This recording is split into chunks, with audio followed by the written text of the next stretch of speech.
Last week I said the traditional editing chain has to evolve for indie authors.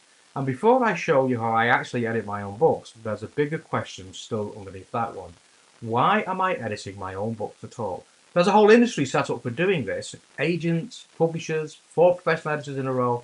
So why turn all that down and do it myself? And the honest answer isn't really about editing, it's about who gets to decide what my book becomes. If this is the first time we're actually meeting, I'm Andy Guile, independent author and publisher. I've got one book finished, a second one drafted, and a free novella waiting for you over at akguile.com. I write under the pen name AK Guile, and I'm no expert and I'm not a guru. I'm just a bloke sharing what's working for me as I figure this out. So if you're getting something from this, do me a favour, like and subscribe and help me grow the channel. So let's start with the road I didn't take. The traditional route runs something like this. You write your manuscript. You then query literary agents, hoping one of them takes you on. If an agent signs you, they go out and they try to sell your book to a publisher. And if a publisher buys it, and that's when the editing chain really starts. A developmental edit, looking at whether the story works. A line edit, looking at how it reads. A copy edit, catching the errors and the inconsistencies. A proofread right at the end. 4 passes, 4 skilled people, and they're good at what they do. That process does make manuscripts better. But it's worth slowing down on one word there. Better.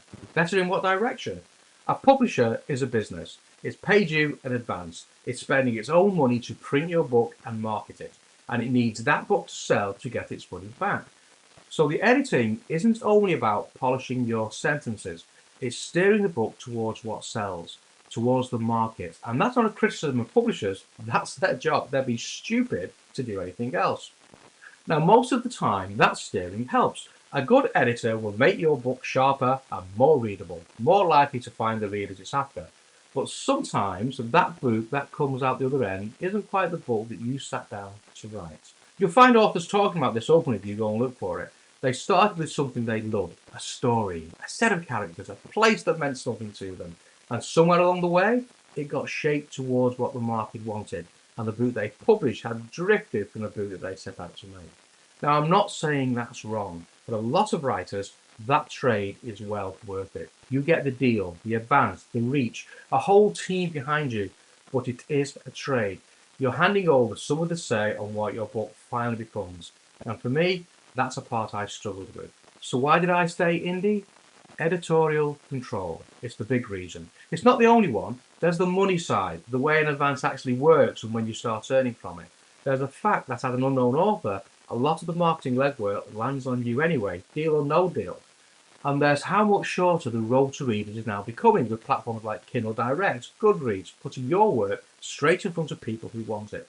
And all of that matters, and all of it deserves its own videos. So I'm going to park that thinking for today, because for a conversation about editing, control is the one that counts.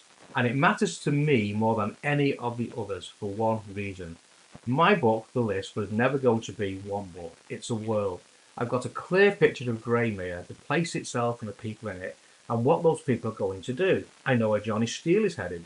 I know there are other books I want to write about the world, historical fiction about how Greymere came to be in the first place. And further down the line, something darker in the older mythology around Greymere Lake, a horror series. None of that is on a publishing schedule. It's just there, the whole shape of it, and it's mine to build when the time is right. If I'd handed that over and every book had to be edited towards a commercial outcome, I wouldn't just be giving up the say on one story, I'd be giving up the say on the world, the series, the connected books, the whole thing. And that's too much for me to give away. So I keep it. The Greymere story I published is the Greymere story I wanted to tell, whether it sells 10,000 copies or one. It's the story I meant to write. But if you'd rather go the other way, crack on, and I mean that genuinely. Plenty of brilliant writers want the agent and the publishers and the team, and they're happy to share all the things that go with that. That's a completely valid choice, and choices are good.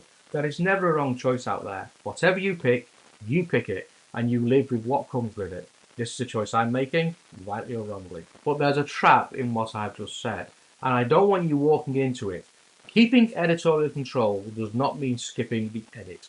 It will be very easy to hear, I keep creative control and quietly turn that into, so I publish whatever I like, however it comes out.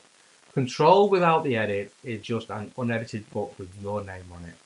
I still need the passes. I still need the story to be good as it could possibly be. I'm keeping the direction in my own hands. I'm not lowering the bar or the quality. So what's the practical takeaway this week?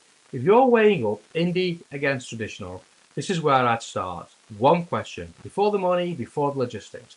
Whose book is it when it's finished? If you're happy to share to get the deal and the reach, traditional might be exactly right for you.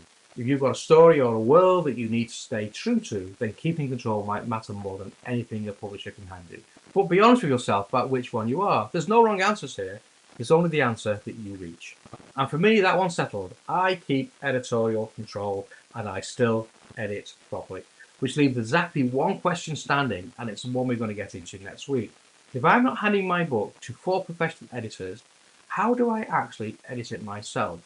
And that's where we're going, with the indie approach to editing and where the tools fit in. And the other reasons I went indie, the money, the speed, the route to market, we'll give those their own space further down the lines. There's a lot of worlds to explore here, and we're only getting started. But that's it for today. If this was useful, like and subscribe, and I'll see you on the next one. Until then, take care.